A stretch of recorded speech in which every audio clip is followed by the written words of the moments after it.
Okay, JP Bailey here, and we're actually at video number 6, and we're just going to keep going till we get it all. So, at the last video, I was leaving off on, times I've done the inner peace process with people. I check in with them either 2 weeks or 30 days later to see how they're feeling, and it's like gone, and they really, some of them literally forget we did the process. Some of them kind of have this resistance to, like, they don't want to admit that it worked or that I was right, and that's okay with me, so I just kind of let that go. But I always like to check in with them, how it's doing. And they say stuff like, oh yeah, that's resolved, it's gone, I don't have a problem with that anymore. And they say it as though it's been decades since they've healed it. Some literally don't even remember us doing the process unless I sit there and spell it out and remind them. And then they go, oh yeah, I remember we did that inner thing you did. That helped. But it's like they don't really even give it all the credit it deserves, and they just feel like it's naturally gone, which is kind of cool too. I've seen this interesting phenomenon so many times that I myself have to take a few notes, put the date on it, their initials, so that I'll remember how bad the trigger was before we did the inner peace process. So I think I left off on number 23. So 23 talks about blaming myself for everything. Blame is a big one. I have to fight the urge to beat myself up constantly, that inner critic beating yourself up. I've also struggled with feeling like I'm not good enough. There's the not good enough or enough again, which makes things like school, dating, and applying to jobs really hard. Oh man, life is so hard when you're beating yourself up and you don't feel good enough. And that's why I'm so passionate about teaching people techniques that can help change that pattern, debrief that program, run a virus cleaner on it or whatever. That's what this is. It's really clearing it up. But anyway, so not feeling good enough or blaming yourself is a very common theme with complex trauma. Complex trauma survivors. You ask yourself, how does that make me feel? What is it like to be like that all the time, to always be feeling that? What do I really wish I could do in school or in dating or in jobs? This typically brings up some sadness because you really, really want things, but you feel like you just can't have them. So again, you look at, how this holds you back and where do you feel it in your body when you think about it? Or where do you feel it in your body when you think about going for something you want in school or a relationship type you really want or a job you really want? And just tune in, think about it, where you feel it in your body. You see, you can run any issue through the inner peace process, but I like these where the person has identified a very specific outcome or action or behavior that they can't do because of their PTSD. That action, like going to school, on a date, applying for a job you really want. God, I mess up my words after I've been talking for a while. Applying for a job you really want, etc. So pick one at a time maybe, and just tune into that, one thing. And that action can be the theme of the inner peace process. So when you get to the future pacing part, and even when you're asking the inner peace process questions, you can bring to mind that date or that class or that job or that scene of you working in your dream job. And during the future pacing part, you can make the tasks you want to do next in alignment with those things that you want. Okay, so you want to relate it to the activities. So you can empower yourself to move forward in your recovery and your wellness lifestyle and move into that which you want with less reactiveness this time. And then you can take it from there. You can take the next step and the next step and keep going.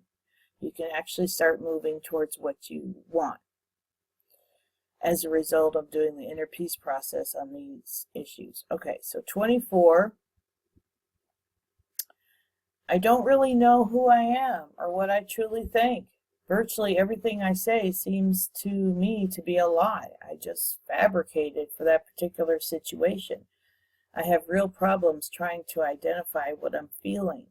This reminds me of feeling kind of like a fraud or like I'm undercover, like I'm just not really me. I'm just kind of faking it to survive through life, to get through work and go home and everything.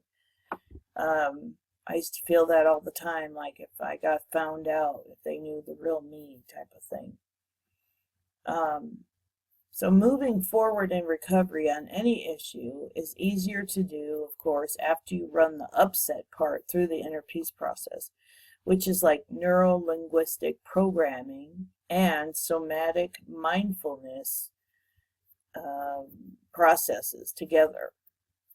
Once you go about your week taking your new actions, your recovery doesn't stop there. You keep moving forward, and whenever a fear comes up, you simply run it through the inner peace process again as soon as you can get to it. And then again, future pace the next few steps. So you can do each step one at a time, and little by little. It's very accumulative over time. If you, like I said, if you did this every day for 30 days, you'd have 1 to 2 tasks each week that your inner self was telling you you really need and want to do. You actually find yourself doing it. It's like a deja vu feeling, like, wow, I'm really doing it, because you don't have the blocks and barriers holding you back from it anymore as a result of the clearing. That's the really cool part.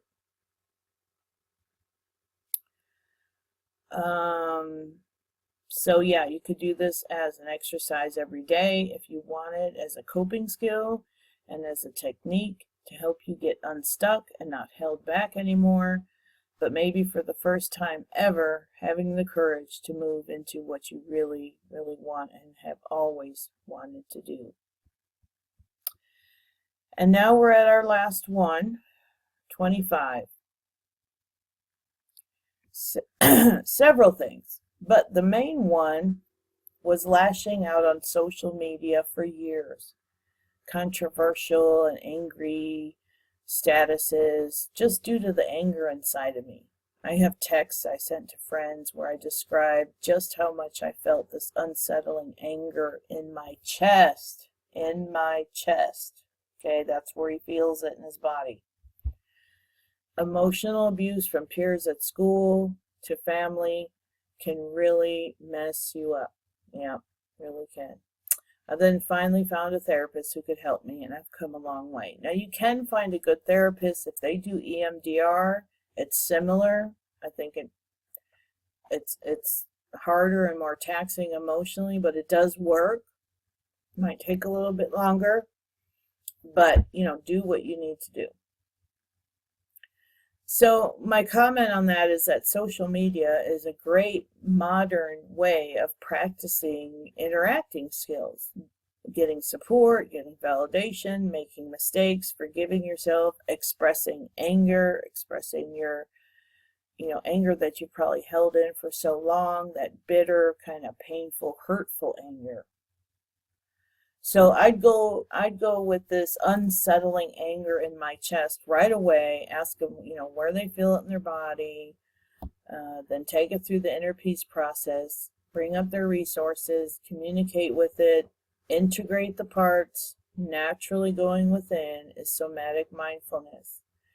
Get intentions, create new super part, future pace, and activate behavior towards moving forward with your recovery to wellness. Like, what would you want instead? What would you rather do on social media? Not just taking away the bad, but integrating it with the good. And not only that, but activating the movement to move forward and on with increasing recovery and wellness actions, i.e., living the life you want, going for what you've always wanted, towards the life experiences you've been dreaming about, going for your own dreams. The inner peace process makes it so much easier to heal and easier to move forward with emotional triggers that may have been stuck for decades. This is how you get unstuck. This is how you get the stuck parts to transform and integrate and complete their resolution so that your parts can grow and move forward. So that concludes, talking about the inner peace process and how I would apply them to these 25 things that people do as adults as a result of abusive childhoods. I highly recommend you do this for the next 90 days. Give yourself the gift of wellness and more a lot sooner than you would otherwise. I will put a link to my blog post in the description box where I have a cheat sheet. Now, I used to call this process my NLP Ninja technique. That was kind of catchy, kind of corny. So my cheat sheet says that. It says JP Bailey's NLP Ninja. But I'm now calling it the inner peace process. So use the inner peace process to clear up one issue a day for the next 90 days and imagine what your life can be like if you clear things up and then future pace what you really want to do. So thank you for listening this far. I think I will do a supplementary video for those who kind of got curious when I was talking about the personality type of the introverted, empathic, artistic, smart type, which are typically the victims of narcissistic types. And because I had made a few comments about authority and authority figures, and that's actually in the codependency laundry list. I think the very first codependency trait is having problems with authority. And I've got some really good thoughts on that to help you transform that into owning your own authority, stepping into your own authority for your own life, which can change everything, really. So I hope you like this. I hope you got something out of it. I hope you really kind of understand. That's why I wanted to go step by step how this works, because I'm just so tired of seeing people stuck in the suffering of this narcissistic abuse syndrome and being shattered and not trusting people and holding yourself back. I held myself back for literally decades from good, loving relationships, from my dream job, and from, living a life I really just deeply want.